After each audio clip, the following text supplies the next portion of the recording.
I'm going to be performing in a local production of Educating Rita later this year, and one line group that I've been consolidating is Frank's explanation of the difference between what's tragic and what's a tragedy.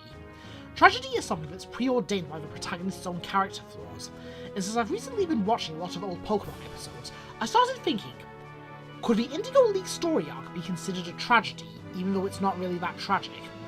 Whereas there are events that are tragic, but not a tragedy. Also, I thought it might help me to remember my lines if I use them to talk about Pokemon.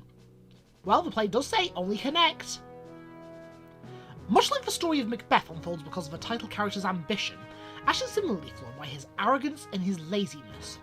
When Ash got back to Pallet Town after getting his final gym badge, he neglected his training in favour of going off on some random adventures, watching television, or indulging in his favourite hobby, oversleeping. Ironically enough, arrogance and laziness are also vices of Ash's nemesis, Gary the Pokédouche.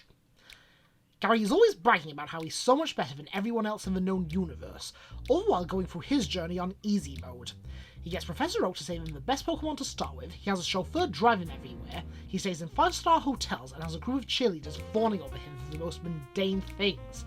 Karma eventually catches up with Gary, however, as he's eliminated in the 3rd round, after which he just blames his cheerleaders. No wonder they were all daunted by the time of his next appearance. While Ash is sympathetic towards Gary, and he doesn't gloat about it, even though nobody would blame him if he did, he still skies on his own training. Rather than let what happened to Gary serve as a wake-up call, he gets complacent with just cruising by and relying on blind luck. He even neglects his Pokemon in one episode. He forgets to feed them while he heads out to the buffet, only to have Misty give him a well-deserved bollocking. So as you can see, Ash has become lazy and arrogant, just not to the same degree as Gary, almost like the low-calorie version of a soft drink. And it's these character flaws that cause him to take the inevitable steps towards his own downfall, and that is what makes this story a tragedy. Whereas Misty forcibly getting her hair dyed purple, or the sort of thing that an in-universe newspaper would report as being tragic, isn't. For example, in Rent a Girlfriend, Chizuru's grandfather dies from injuries he sustained in a traffic accident because some shithead of a lorry driver was playing with his phone instead of keeping his eyes on the road. Now, that isn't a tragedy. Oh yeah, it's tragic, absolutely tragic, but it's not a tragedy in the way that Shakespeare's Macbeth is a tragedy, or in this case, the Indigo League. To reiterate, tragedy is something that's absolutely inevitable, preordained by a character's own flaws.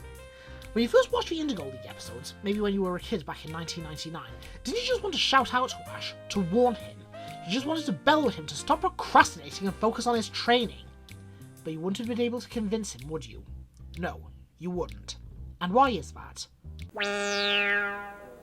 No, you idiot! What I mean is, even if Ash wasn't just pen and ink on an animation cell and he could hear you from his side of the 4th wall, your warning would have fallen on deaf ears. He's warned in the show. Repeatedly, constantly, once an episode warned. But he just can't help himself. Unlike Brock, who's always helping himself. Going back to Rent a Girlfriend, Chizuru's grandfather didn't end up in hospital by following any inevitable steps, did he? There's no specific character flaw that sealed his fate. If he'd been warned about the consequences of driving down that particular road at that specific time, he wouldn't have done it. Whereas Ash losing to Richie is something he largely brought upon himself.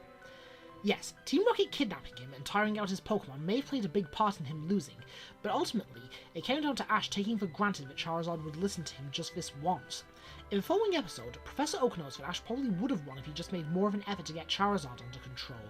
Charizard could easily have swept Richie's entire team if Ash had taken his training more seriously, or at the very least it would have made it easier to escape from Team Retard.